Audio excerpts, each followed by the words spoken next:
Ok. Buonasera. Buonasera. Welcome to the 11th appointment with the format The Local Artist is Present. It's a little grid project by PISUS Trieste Municipality, Creaa Innovazione Creativa, Plans Association, Casa dell'Arte, and me.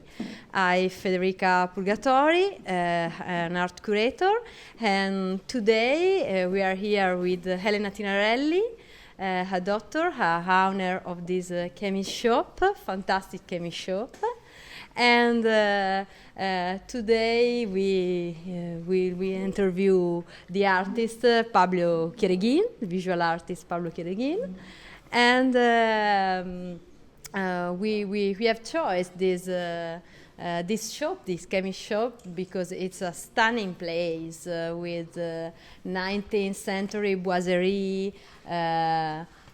With the iron work lamp and this historic place that we can contaminate with contemporary art. The Farmacia del Redentore, it's the name of the chemist shop, is founded in 19th at the start of 19th century, and was acquired by Jacopo Serravallo and became the most important chemist shop in town. The chemist furnishing date back to the end of the 19th century, when the store was entirely designed by famous Milan-born architect Carlo Maciachini, known also for designing Milan Cimitero Monumentale, and in Trieste the Serbian Orthodox San Spiridon Church. The paneling, the lamps ironwork, the lozenge pattern of the floors take us back to the past and stimulate our intervention through the cross-contamination of contemporary languages. The Farmacia Redentore is also contemporary store of historical relevance, and it was a chemical analytical laboratory known for its invigorating beverage, the ferrochina, a ferrous liquor, energizing, refreshing, a drink made with cinchona root extract, ginseng, rhubarb, ginger, orange, and iron citrate that the Tinorelli doctors, the owner of this chemist shop, still produce today. A curiosity, also Italo Svevo, a client of the chemist shop, used to purchase the drink alongside many other well-known clients, and the clients that are alive in Trieste cultural life in the 19th century. The review Illustrazione Italiana at the start of the 20th century reported the wars of the La Guida di Trieste in its June issue, and this magazine say pay a visit to the Farmacia Serravallo Redentore in Piazza Cavana, probably the largest and most beautiful chemist shop in the whole of Europe. Thank you very much. Thank you for this Welcome fantastic opportunity. Thank you very much. Thank you to Federica. We are very happy to have with the artist and also the poet. The poet, yes, and performer. We hope to have you again here. Thank you to everybody. Goodbye. Thank you. Hi, Pablo. Hi. How are you? Fine. Okay. Thanks.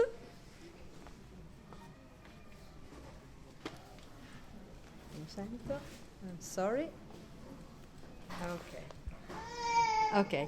I saw for the first time your work to the regional pavilion at the Venice Biennale in Trieste, here 3 years ago, maybe. Had the whole port for the free port of art. with your installation and video installation after, la prima volta dentro Trieste, the first time inside Trieste. What's your relationship with this city, and how did you get here, and why do you like this both historical and unsettling and fascinating place and city? I have a long time relationship with Trieste. So I arrived here first time about 13 years ago. And actually the first time I arrived in Trieste, it was because I moved in Trieste. And I moved with my Austrian girlfriend here. Yeah. So we have an appointment in Officina at the obelisk. I remember this. And then we went down to the Via dei Moreri, where the family of ancient Austrian domination still had a house. Yeah. So we lived there. Yeah. And this was my first coming, first time really interested, because I always I passed through to go to Yugoslavia, and I pass over and you just see the hospital, and you see this not very beautiful landscape from the upper side of the city. So I had always a wrong impression about Trieste, and when I came in for the first time, then I got a very different one. Okay. And this story regarding the piece I show in the Trieste Biennale, it is I wrote a text about it. So this meeting with my girlfriend, the Officina obelisk, and the coming down to this house. Yes. And I let it translate from a translator, which is here with our kid, in Slovenian, because there's a stronger Slovenian minority in Trieste, and I was always fascinating about their relationship. A border town, no? Yeah, but there are Triestinian people which are mother tongue Slovenian, and so this relationship between Trieste and Slovenia always fascinated me in a way. So Slovenia and ex-Yugoslavia, because from one side it's a very, very Italian city. Yeah. From the other side, there's a sort of border which is still alive, because I know very few people which can speak Slovenian in town, for example. A lot of suggestion.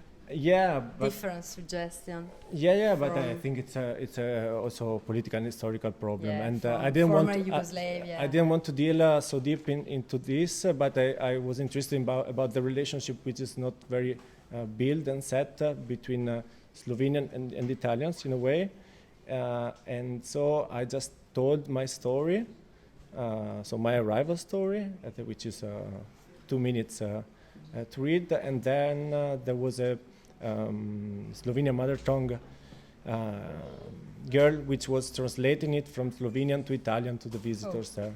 So it was a forced contact and a forced translation. So, and the content was just a small story, so just small event. And two different point of view of this. It was more about the first time inside Trieste. No, it's not about. No. I don't think there are 2 points of view, because it was just my view. But in this case, but with two different languages. It was more to get, to have what is written in a language which is spoken 10 kilometers far away from here, to get it translated, and that was the connection which interested me.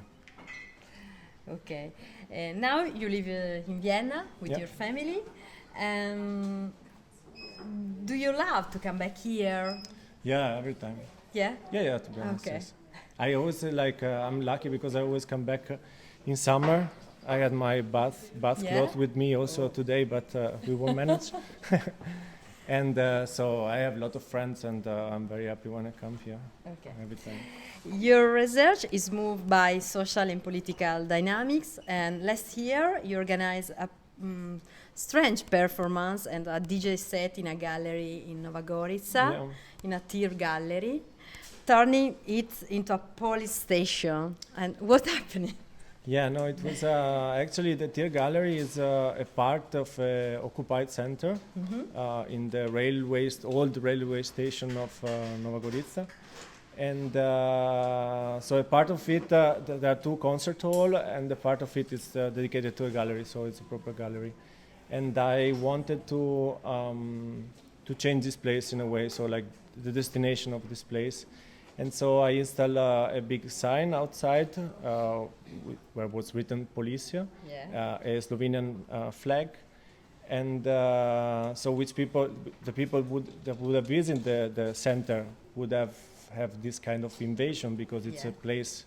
So this contrast in between, like a place which is supposed to be free and somehow not much controlled, had a sort of, and I wanted to be like, it was like my input about the role and of policemen, of police in our normal life, no? Why can I be stopped from someone and asked to show documents? Yeah. Why I am? But it was not based on the judgment or the piece. It was more or less just to put some input into the table, like to speak like this. And one piece which was performed by Marcella De Gregoris, aka Miss Greg, was like at Vernissage. At the beginning there was a DJ set. And this DJ set was performed only with pieces with music, with songs which has to do with police in the text.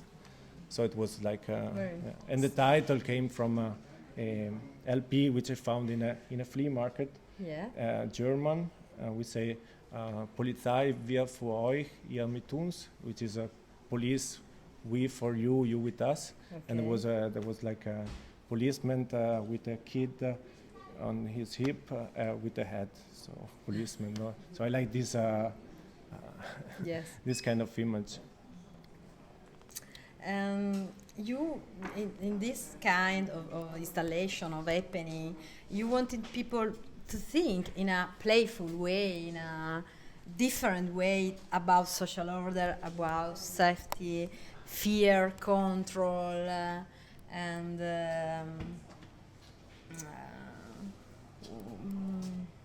what do you think? What do you think about the result of this happening after the DJ set?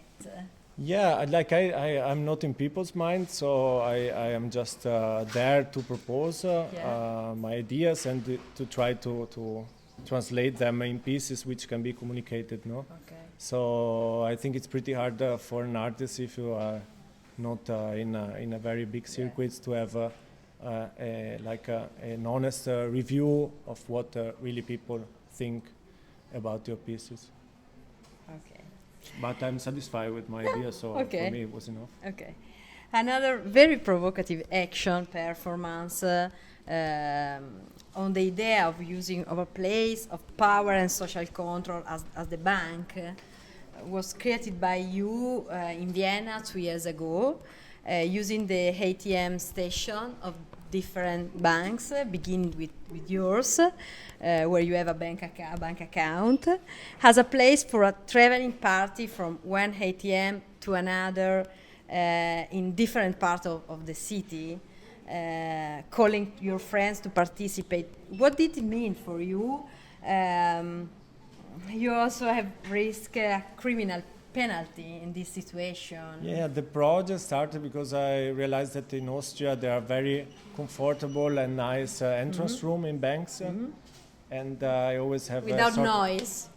Yeah, now without noise, but it was like I always had a sort of a contradictional relationship to banks, and also in Austria there's a very strict privacy policy, so it's still considered one of the fiscal paradise. And so I decided to to temporarily occupying a place which is just dedicated to money transition, for having fun and having a party. So I built up a sort of car, a trolley, with a disco ball, lights, there was a bar down, and so a loudspeaker. And we started my place, and we went directly inside the first bank, which is just in front of my house, which is my bank. And we have a real party there, so we were really drinking, dancing, and having fun. A sort of trip inside the I like room this, of the bank. I want to work more in this direction, it's a kind of hedonistical way of having fun while doing things, which has also a secondary meaning or a subliminary meaning in a way. And so you can get it in different points, but still it's important to have fun while doing something that could be also political. So these I like. So we did 6 banks, but no police came. Oh. Good work. Yeah, of course. And now your interaction and your talk and performance with the pharmacy during this interview is a kind of a chemical journey into yourself. Pablo now is speaking under the influence of sleeping pills, and which he has never used before. No. Testing his ability to interact in the story of your life and of your works, about your works. And if you see that he does not answer or is no, like you asked me to do something site specific, so an intervention in the place, and I decided to do something with using one of the most common drug or medicinal which is sold in Italy, that after paracetamol, so antidepressive or sleeping pills, they're the most common or the most sell. And so I took 10 drops of a sleeping pill, which now I'm okay. So before I was just it's a bit strange, but interesting way to think at this chemical. I wanted to reverse like produce, not showing big pieces or installation here. I'm just trying to control myself and to be. But I'm pretty. I have to say, I'm pretty relaxed. I don't know if it's worth that. Or Perfect. And on the theme of disappearance of yourself and himself in this case, and you work as an artist and as a human being by erasing your tracks.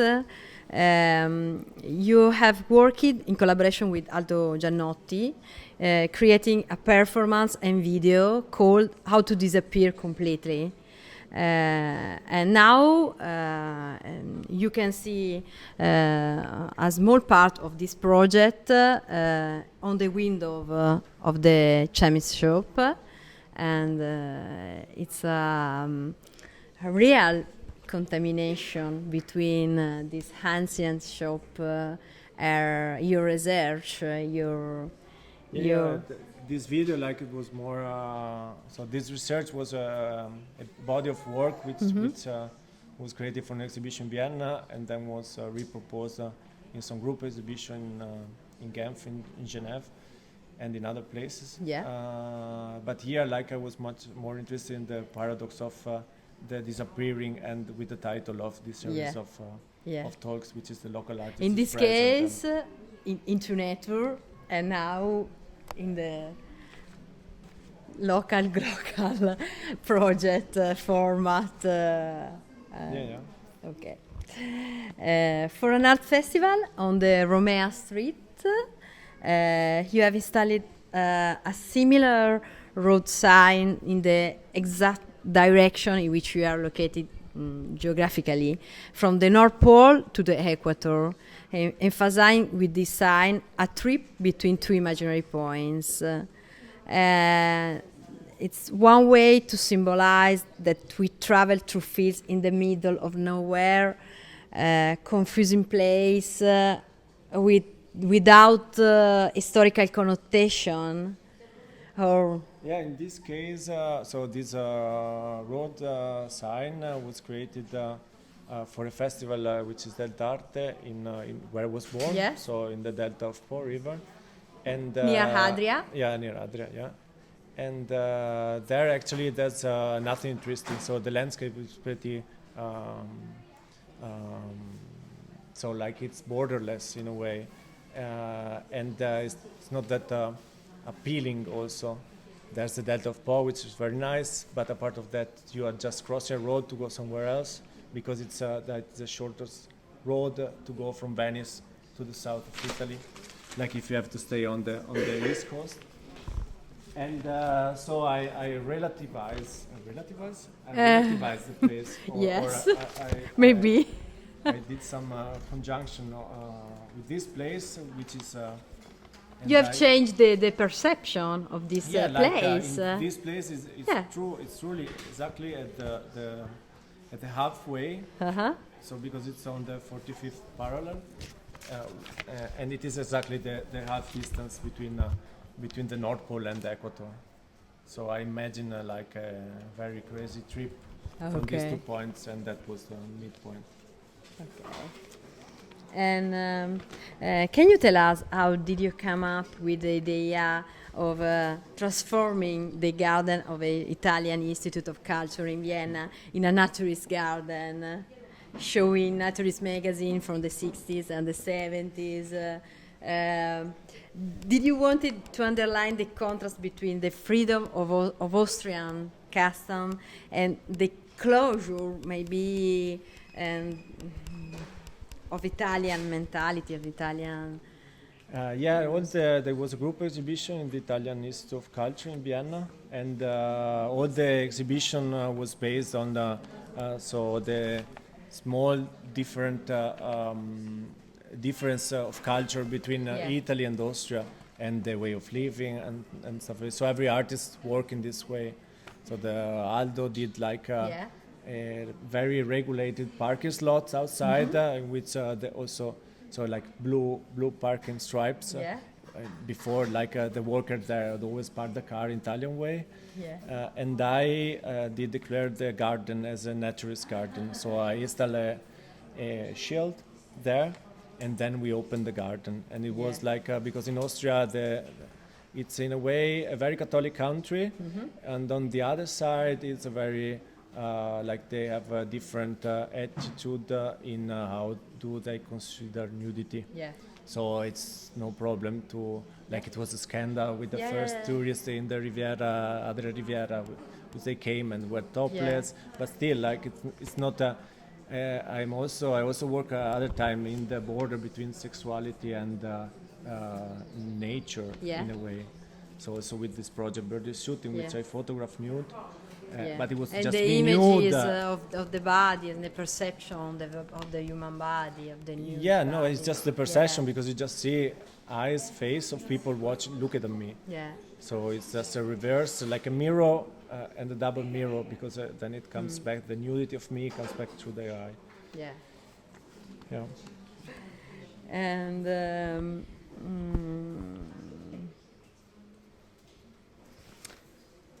and for the audience, was it a strange performance in your opinion?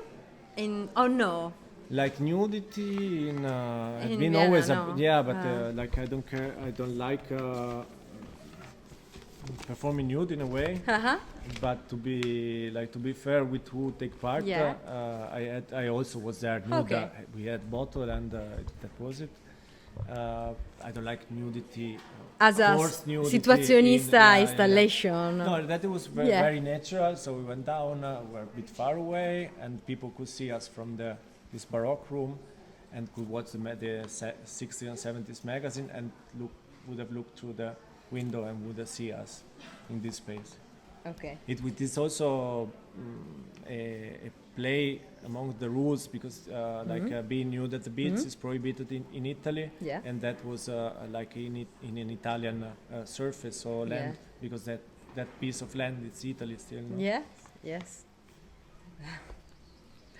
with a strange border. There was also a kindergarten there, but it was luckily at the evening. And with hopes, another installation and sculpture, interactive sculpture, you have given form to a work of relational art, maybe in a park, in a garage surrounding in Austria, where you have involved children and people who came to the park, asking them to throw 150 footballs on a tree. almost as if they were artificial fruits. Or did the action situation change the perception of the park garden, of that environment? Yeah, it's always hard to put yourself in the eye of the public, no? Yeah. So for me, it's very hard. I know when I conceive... To involve the public. No, to involve the public is easy, but to know what the public thinks about, then it's pretty hard. Yes, Then, yes. or you have a questionnaire at the end, but your feeling. No, it was nice. This project, it was, the title is Oops. Yeah. And so I kick with the help of the public 150 ball until they got stuck on a tree. And then these three remained there, a sort of sculpture or installative sculpture. And so, mobile sculpture. yeah, because a lot of people then got the balls, or they threw stone, or they wanted to have the balls. And they could have just taken the balls as a piece of art, because there was the description of the project with the ball were signed, or they could have also played with them, and there was the interaction with Has a big playground, the tree. It was a nice picnic day. And in your way of thinking about art and your interests, there are always photography and communication. You often investigate in your works daily life curiosity, and you try to install doubts and question in the viewer who comes toward your work. Were you able to document and capture the picture of a life? Can you tell us what was going in this portrait session with models, friends, with the non-scientific and psychoanalytic session? Yeah, this was a project which I've done, which was always connecting photography with performance. And it was a very simple portrait, but this portrait had behind it a situation in which I drove the person who took part in this project through a not scientific psychoanalytical procedure, which was autonomous training. Yeah. And then afterward, I asked them to lay on the grass and to think about the very first memory they have in their life, and to pass through all the important moments of their life. And then I asked them to focus on the situation which they told the worst life or the heaviest life they ever said. And then after you made a set for this photography session. There was a camera fix, and I was I had my papers I was reading through, and they were saying nothing. They always had shut eyes, and they were just trying to relax, and they were just communicating with me through the breath. So I was asking, when you finish, just to free a deep breath. And at the end, they sat and opened their eyes, and they repeat just the sentence, which was and this was the moment in which I photographed them, and the aim was to photograph, to portray the lie, not the person. So it was like this nonsense attempt. I wanted to get so close that which you could feel from the picture what was going on behind it. It's an inspiring situation, inspiring way of like a moment in which photography. It's because it's I was altogether it was around 30 minutes, but it created a very deep connection between the person and me, but more for the person, because she or he was going through all his memories and the important things. I was just doing the job, let's say like this. So it was also a weird situation in which I felt like people felt more connected to me. In an intimate way. In an intimate way, but I have no idea what was going on in their mind. Thank you, Pablo. Thank you. How are you now? Yeah, next time take fine? 20. Okay. No, I'm fine. Thank you. Thank you very much. Bye bye.